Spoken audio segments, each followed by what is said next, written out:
Monica Soul from ME International School, Nayagaon. Today we will be doing the 4th chapter of economics, globalization and the Indian economy. Yes, globalization and Indian economy. Now let's see what is there in this chapter. Indian market has changed completely since the last few years. In the world today, the consumers have a wide choice of goods and services. Globalization is the main reason for it.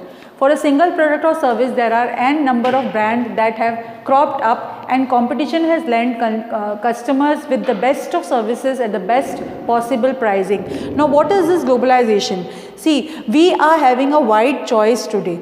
First, previously we were not having choice. We were not anything we wanted to purchase. Like supposing example ले लो, साबुन है या कोई toothpaste है, हमारे पास wide choice नहीं थी. हम लोगों को वही प्रोडक्ट लेना होता था जिसके बारे में हमें दिखता था. मतलब वो अपन को पता ही नहीं चलता था क्या हो रहा है और दुनिया में क्या चल रहा है. That we were not knowing. But globalization की वजह से क्या हुआ, पूरा जो मार्केट है वो एक लाइक अ विलेज हो गया है. मतलब it is become so close. Like हम लोग को अब एक किसी भी कोने में कौन सा प्रोडक्ट यूज़ हो रहा है और वो कितना बेनिफिशियल है या क्या है वो अपन को पता चल जाता है ईजीली हम लोगों को वो. और अपने पास वाइड चॉइस भी हो गई. हम लोगों को पता चल जाता है कि अगर ये अच्छा नहीं है तो अपन दूसरा ब्रांड को ही खरीद लें. वो भी अपन लोगों को दिख रहा है. Now production across countries. Now see, with the beginning of imperialism and colonism in the late 19th and the early 20th century, trade between countries commence. अब जो ये इम्पीरियलिज्म और कॉलोनिज्म की वजह से 19th सेंचुरी में जो अपना जो ट्रेडिंग था कंट्रीज़ में वो ज़्यादा इंक्रीज़ हुआ. Because the people they started coming from one place to another for trading. Business purpose के लिए वो लोग घूमने लग गए थे. तो उन लोगों को पता चल रहा था जैसे कि कहाँ पर क्या प्रोडक्ट अच्छा मिल रहा है, कहाँ से अपन को रॉ मटेरियल परचेज कर सकते हैं, कहाँ पर ये प्रोडक्ट अपने फ़ायदे वाला है, जहाँ पर अपन को ज़्यादा इकोनॉमिकली अपन डेवलप हों. तो इसलिए there was trading in between the countries. Colonies used to supply the mother country with raw materials, labor, requisite capital for economic activities. Trade thus became the link between the countries. अब इससे क्या हुआ, colonies जो थी, जो mother country यानी कि जहाँ से हमें रॉ मटेरियल मिलता है वहाँ पर बहुत सारा लेबर को सप्लाई करती थी और अपना कैपिटल पैसा लगाती थी, जहाँ से अपन को ट्रेडिंग बहुत अच्छी मिले, जहाँ से अपन को जो मैन्युफैक्चर प्रोडक्ट्स है, रॉ मटेरियल अपन को मिल रहा है तो वहाँ पर उसको मैन्युफैक्चर करने के लिए अपन को क्वालिटी गुड मिल रही है ना, तो उसको अपन डेवलप कर सकते हैं. तो वो इसीलिए द कंट्रीज वो लिंक्ड टुगेदर. सब जगह से एक तरफ से अपन को लेबर आ रहा है काम करने के लिए, एक तरफ से अपन को रॉ मटेरियल मिल रहा है, एक तरफ अपन उसको मैन्युफैक्चर कर रहे हैं. So all the countries, such countries वो linked together. One post-imperialism and with the changed global equation, several multinational companies, that is MNCs, emerged on the scene. इसी वजह से क्या हुआ, बहुत सारी मल्टीनेशनल कंपनीज आ गई सीन में जो डेवलप करती थी, बहुत अच्छा क्वालिटी प्रोडक्ट्स अपनी नई टेक्नोलॉजी यूज़ करके उसको बनाती थी, तो वो डेवलप हुई. And MNC is a company that owns और controls production in more than one nation. देखो ये MNC का मतलब क्या होता है, मल्टीनेशनल कंपनी है जो एक कंट्री ही को नहीं बट बहुत सारी, कम से कम एक से ज़्यादा कंट्री को भी ओन करती है. वहाँ पर भी उनके इंडस्ट्रीज़ होती हैं, फैक्ट्रीज़ होती हैं जहाँ पर वो प्रोडक्शन करती हैं, जो रॉ मटेरियल है उसको फिनिश गुड में ब्यूटीफुली प्रोड्यूस करके वो अपन तक पहुँचाती है उस चीज़ को. Interlinking production across countries.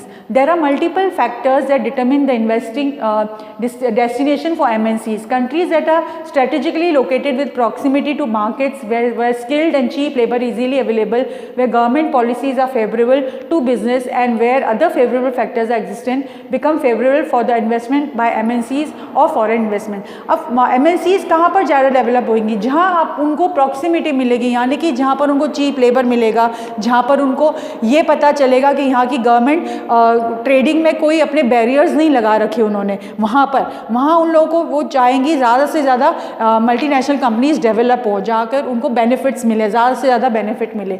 Investment made by MNCs is called foreign investment, which can take place in different ways, like start a unit of production, collaboration with the local firms, buy up the local companies, joint venture, etc. अब MNCs में invest कौन करेगा, foreign investment होता है, वहाँ से जो money लगती है that will be beneficial for the people who are working with the MNCs and they will for the collaboration like firms, local companies को वो लोग खरीदते हैं जहाँ से वो लोग उनको और बेनिफिट्स मिलेंगे. So for that they will invest more and more money. With these high levels of profit making, certain MNCs across the globe have gathered huge wealth, influence and power. और इस वजह से क्या हुआ, ये प्रॉफिट मेकिंग कंपनीज की वजह से बहुत सारी MNCs ऐसे हैं जिन्होंने बहुत सारा पैसा गेन किया है, बहुत सारा कमाई करी है, प्रॉफिट हुआ है उनको. Another way of controlling production by the MNCs is to outsource the production activities to smaller firms abroad.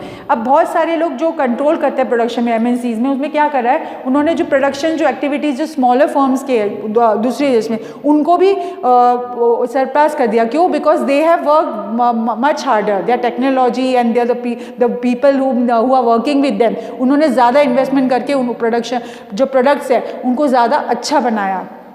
Foreign trade and integration of the market. Now, as mentioned earlier, foreign trade was the main channel that came to connect countries lying at a distance. अब naturally foreign trade से क्या हुआ, जो भी distant countries है वो सारी connected हो गई, interlinked हो गई, so business ज़्यादा अच्छा हुआ, trading ज़्यादा अच्छी हुई, and because of that export import that business is है तो foreign exchange आने लग गया. In today's world, foreign trade provides MNCs with opportunity to cater to the demand generated beyond domestic markets. It also supplies the customer with multiple choices in terms of products at their ease of cost. अब ये अपन को choice मिल गई. देखो इनकी वजह से क्या हुआ, फॉरेन ट्रेड की वजह से कस्टमर्स को वाइड चॉइस मिल गई. अपन को यहाँ अपने कंट्री का ही प्रोडक्ट खरीदने का वो नहीं है. अगर अपन को वहाँ का कोई प्रोडक्ट अपने यहाँ की कंट्री से ज़्यादा अच्छा लग रहा है तो we can purchase from there. Cost का थोड़ा सा फर्क पड़ेगा but we need the quality thing, so we have a choice to purchase it. Thus, foreign trade leads to the integration of market across countries and gives rise to competing production centers. इससे क्या है, competition भी बढ़ गया. Now, foreign trade जो वहाँ के जो products हैं, अगर वो लोग बाग परचेज ज़्यादा करने लग गए तो it is a concern for the country. वो क्या करेगा, वो अपने products को और ज़्यादा improve करने की कोशिश करेगा competition की वजह से, ताकि लोग बाग उनका product, foreign का product खरीद के हमारा खुद का product खरीदे. So there will be a competition and good competition will be there. Now, globalization, it is a rapid integration or interconnection between countries. Now, what is the definition of globalization? It is rapid integration or interconnection between the countries. Now, flow of capital from one country to another. Globalization का मतलब actually ये भी होता है ना कि capital दूसरी country से कैपिटल अपनी कंट्री में आ रहा है. Like same thing, trading is there with other country with our country. Then migration of people from one country to another. अब ग्लोबलाइजेशन में ये भी होता है कि हम दूसरी कंट्री में माइग्रेट करते हैं for jobs, for to seek the jobs. अब मल्टीनेशनल कंपनीज डेवलप हुई हैं तो वहाँ पर अपने को जॉब मिल रहा है, जॉब अपॉर्चुनिटीज़ है way we get good salary also, so that is also one thing. Then sharing techniques of production. Now, what technology we are having, we can share the technology with others, and the outsiders, that the fact of companies from outside, even they can share their technology, so that the production which we are doing it improves. वो ज़्यादा improve होता है ना, अपन दूसरे से सीखते हैं तभी अपन improve करते हैं. I told you competition होता है तो अपन अच्छे से अच्छा चीज़ बनाना चाहेंगे. So that thing is there. Integration of markets investment, improvement in technology. See, there is improvement in technology. Market में investment है जो वो integrated हो जाता है. So that these all things happen in the globalization. Now, factors that enabled globalization. Improvement in technology has emerged as one of the major driving forces behind rapid globalization. अब ये globalization की तरफ world क्यों जा रहा है, कैसे गया? Because of the improvement of technology. Of course, technology जैसे advance हो रही है वैसे ही अपन globalization की तरफ बढ़ते जा रहे हैं. If we look around ourselves, we can clearly see how the changes in transportation medium and connectivity has led to better standards of living for the masses at large. With easy available cab services at doorstep, commuting distances in a sustainable manner has become a possibility in daily life. अब means of communication improve हो गया, means of transportation improve हो गया. That is why these improvements have come and we are going towards the globalization. Moreover, betterment in the information and communication technology, that is ICT sector, has reduced the time taken for an interaction. The facilities of email and telephonic conversation have eased the business as well as personal life communication. Computers have come to dominate each and every aspect of life. The world of internet has made cultural transformation across nations. This is the very important, the communication. अपन ये जो internet हो की वजह से और भी ज़्यादा, I told you the global world जो है वो एक like a village it's convert. Each and every corner of the place we know what is happening and which product we can purchase or which product we can sell and how much money we will get. All these things we easily come to know. And now if these mediums are utilized in the correct manner, they can open up a world opportunity for all individuals coming from marginalization sections of the society.